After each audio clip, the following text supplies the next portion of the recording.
148મી ભગવાન જગન્નાથની રથયાત્રાના પવિત્ર પર્વની પૂર્વ સંધ્યાએ રાજ્યના સૌ નાગરિકોને ખૂબ ખૂબ શુભેચ્છાઓ પાઠવું છું। આ પરંપરાગત રથયાત્રા સમાજના તમામ વર્ગો સામાજિક સમરસતાથી આ ઉત્સવ મનાવી રહ્યા છે।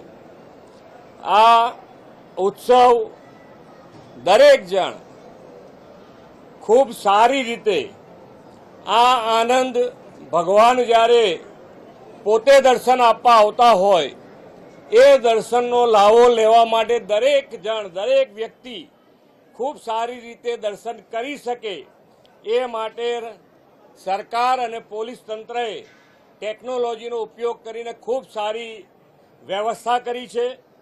17 જેટલા જન સહાયતા કેન્દ્રો પણ ઊભા કર્યા છે, એટલે કોઈને કંઈ તકલીફ ના પડે અને ખૂબ સારી રીતે ભગવાનના દર્શન કરી શકે એ રીતની ખૂબ સારી વ્યવસ્થા થઈ છે અને એનો લાવો દરેકે દરેક ભક્તજનોને મળે એવી શુભેચ્છાઓ।